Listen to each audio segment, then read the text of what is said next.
Lo KPK masuk nggak ada kerjaan lain? Hah? Yang dituding, yang diubrak-ubrak hanya Pak Hasto gue. Karena sebenarnya kan banyak yang malah udah tersangka, tapi menang gue. Tapi karena memang jago, pintar, sense of politiknya jalan, dia bisa merapat langsung ke kekuasaan, dan mungkin KPK membaca situasi itu sehingga kasus-kasus menterinya Pak Prabowo hari ini dihentikan, tapi untuk hari ini, untuk tahun ini atau untuk 5 tahun ini. Tapi kedepannya juga tidak ada kepastian akan dihentikan. Bismillah, assalamualaikum guys, berjumpa lagi di channel Jurnal Terupdate. Ini sangat mengejutkan sekali. Kali ini Bu Megawati memberikan sindiran yang menohok kepada KPK yang dianggap kurang kerjaan karena yang dituding dan yang diubrek hanya Hasto saja guys. Jadi tak perlu berlama-lama, langsung saja kita simak bersama-sama video ini guys. Bismillah. Nah, untuk itu apa sih? Jadi mbok yang bagus itu diambil, sing elek digua, tapi jangan pengecut. Hanya berani di belakang doang gitu. Nah, itu yang saya minta ini sama para penggede-penggede ini loh. Kalau udah terus bingung karena PDW. Sekarang aku ditanyai orang, aku tuh bilang, saya ini pemerintah bagian mana toh? Lah kok kamu datang ke saya toh? Urusan hukum, urusan pertanian, betul loh. Diam-diam loh, ngumpat-ngumpat loh. Lo kok nggak ada merdekanya ya? Ya mbok datang aja loh. Karena katanya, iya kalau saya nanti datang, ibu kan nggak masuk ke Kim. Loh apa urusannya aku mesti masuk ke Kim atau saya nggak masuk ke Kim? Gile. Ayo tepuk tangan yang hebat ngono loh. Ini bayi ya wes he. Katanya minta saya ketum lagi, tapi anak buahku nek ngene kabeh moh. Wah, terus ada yang kepengen. Gile. Mau nggak kalau sama yang kepengen niku? Ayo. Gitu aja ada yang di sono nggak ngomong, berarti dia mau. Alah gila dah. Lah iya bener tau, tata pemerintahan, aku kan bingung. Coba ya, maaf lagi beribu maaf. Engkau suwi-suwi aku banyak banget kantong maaf MK saya yang bikin. Coba, wah perlu ini MK. Saya nyari gedungnya sendiri, presiden nih. Iku di situ tuh ngendiku jalan opo? Megah. Waktu itu Pak Jimli yang aku jadiin. Sekarang melehek. Dijadi mainan. Lah iyalah. Itu kan konstitusi. Belum lagi apa coba?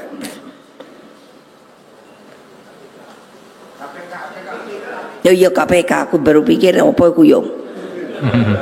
Lah KPK masuk nggak ada kerjaan lain, hah? Yang dituding, yang diubrak-ubrak hanya Pak Hasto gue. Ayo wartawan, tulis itu. Karena sebenarnya kan banyak yang malah udah tersangka, tapi menang gue. Aku udah kalau tiap hari buka koran, mungkin ada tambahan. Gak ada. Tadi aja sebelum kesini yang ngono. Kali-kali sopo ngono yang rentep-rentep iku lho. Kan oke. Ntar kalau saya ngomong katanya saya ini tidak apa ya, tidak sopan. Masa kalian gitu takut? Sebenarnya takut tuh apa tuh? Saya kan udah ngomong tuh ilusi.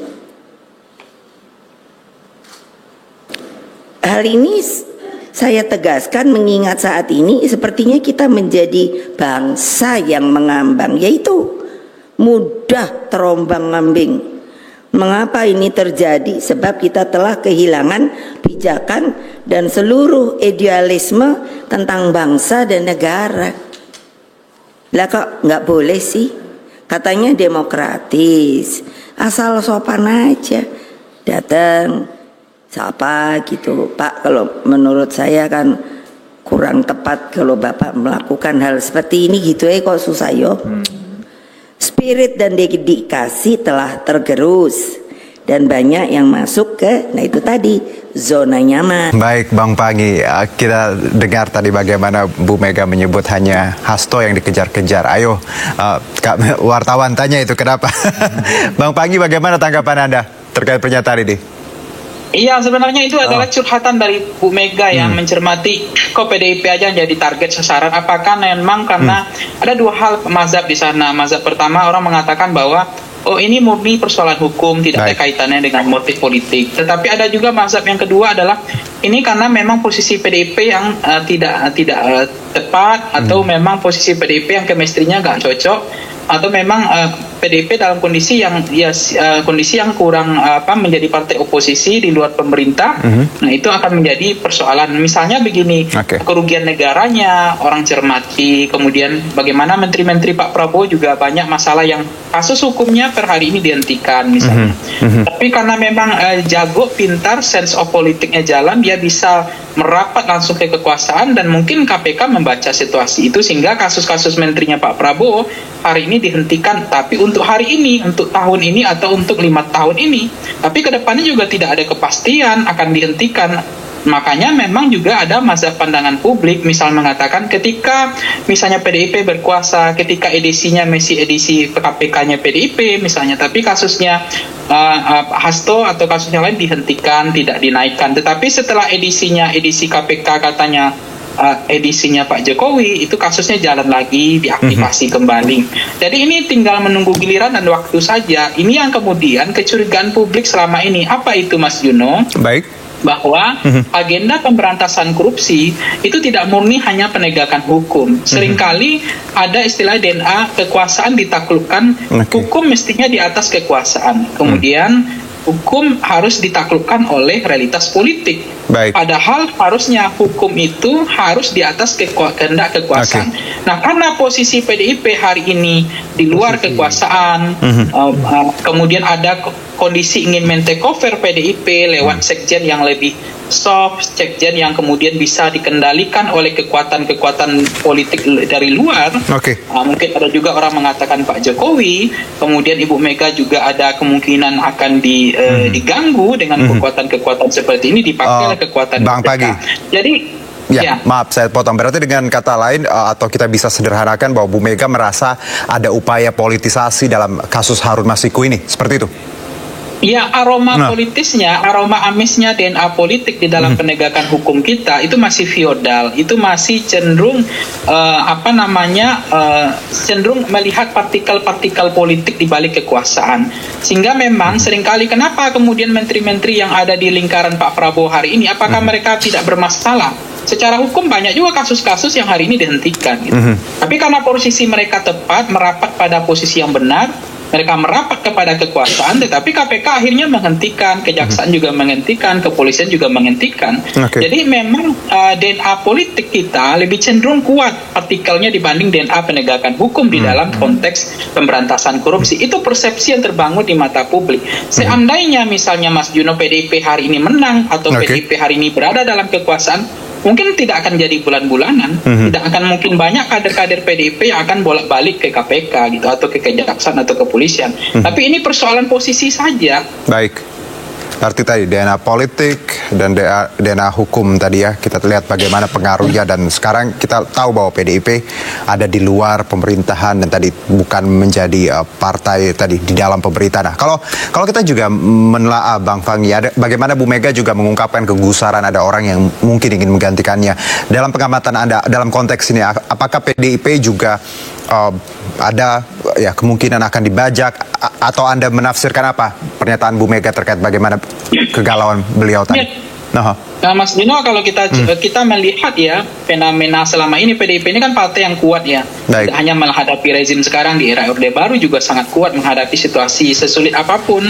Jadi memang pas mazhab atau faksi di PDIP kan juga banyak, ada faksi yang lebih soft, faksi lebih mengakomodir kekuatan manapun, lebih garis tengah lah, seperti Mbak Puan. Kemudian ada yang faksinya agak keras seperti Prananda. Kemudian ada faksinya termasuk Pak Hasto di situ, gitu, Hasto dan seterusnya. Kemudian ada faksi yang kemudian ingin mencoba Menko Koper mengendalikan kekuatan PDIP ini, karena PDIP ini bukan partai kaleng-kaleng gitu, bukan sembarangan. Ini partai yang the ruling party sebenarnya, partai yang memang partai pemenang pemilu meskipun tidak berada dalam kekuasaan, sehingga memang banyak kepentingan orang untuk mengendalikan kembali PDIP. Dan apakah semudah itu gitu? Karena memang PDIP ini kan kekuatannya, elit sentralnya ada pada Ibu Mega sebagai tokoh penentu di PDIP. Nah, apakah mampu ujungnya sampai ke sana, atau terlalu jauh untuk mencokel Ibu Mega atau mengganggu Bu Mega, atau hanya pada posisi hanya sekjen saja yang diganti lebih soft, tidak lagi mengkritik, atau sekjennya lebih ke Korean, kan bisa saja sekjennya lebih romantis, tidak lagi tidak lagi terlalu banyak istilahnya bahasa politik kita tuh bacot demokrasi gitu, banyak kritik, banyak perlawanan dan hal-hal yang pro kontra dilakukan.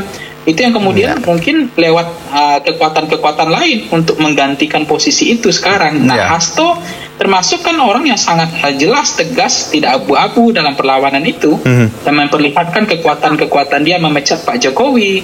Peristiwa-peristiwa itu kan berlanjut, kemudian akhirnya beliau hari ini harus menghadapi situasi seperti itu. Gitu. Oke, menarik. Memang, iya. Ya, silakan Bang Pagi. Ya, itu politisi kita memang semua benar semua, enggak. Ini kan persoalan hanya kekuasaan yang kita tahu bahwa ada Erlangga ya. Kita tahu bagaimana beliau pernah diperiksa, hampir tersangka, dipaksa kemarin dipanggil kejaksaan ya. Mohon maaf saya koreksi, tidak. Maksud saya itu pernah gitu. Ada menteri-menteri sebelumnya juga ada beberapa menteri. Tapi kan sekarang kasusnya juga dihentikan gitu. Karena posisi beliau berbeda misalnya dengan ketika misalnya siapa namanya ya kemarin orang dekat dengan Anies gitu, akhirnya mendapatkan tidak beruntung dalam politik seperti Thomas Lembong gitu, karena posisinya yang kemudian seandainya beliau berada pada inner circle kekuasaan mungkin akan lebih aman juga. Baik Bang. Oke guys, sangat menarik sekali apa yang diutarakan oleh pengamat politik tadi guys. Jadi ini kembali ke pernyataan Bu Mega tadi. Jadi memang Ketua Umum PDIP Megawati Soekarno Putri kali ini merasa kesal mempertanyakan kinerja KPK. Bu Mega menyebutkan KPK hanya menyasar sekjen PDIP Hasto Kristianto. Padahal ada banyak kasus lain yang tersangkanya juga sudah ditetapkan. Namun KPK diam saja terkait kasus lainnya tersebut. Lantas Bu Mega kemudian meminta para wartawan untuk menulis ucapannya tersebut. Sebab dia melihat selama ini sudah banyak tersangka, namun KPK hanya diam saja. Selain itu, Bu Mega juga menyinggung ada pihak yang berupaya menyasar kursi Ketua Umum jelang Kongres ke-51 PDIP. Karena sebelumnya memang Ketua DPP PDIP, Deddy Sitorus, mengatakan beredar kabar ada upaya penyerangan terhadap internal partai PDIP yang diduga berasal dari pihak tertentu. Disebut-sebut pihak itu adalah Presiden ke-7 RI. Menurut Deddy, gerakan tersebut berupaya memecah belah internal partai guys. Jadi mungkin itu yang bisa saya jelaskan untuk video kali ini. Bagaimana menurut kalian soal video ini, tulis komentarnya di bawah ini ya guys. Saya simpan dulu. Assalamualaikum warahmatullahi wabarakatuh.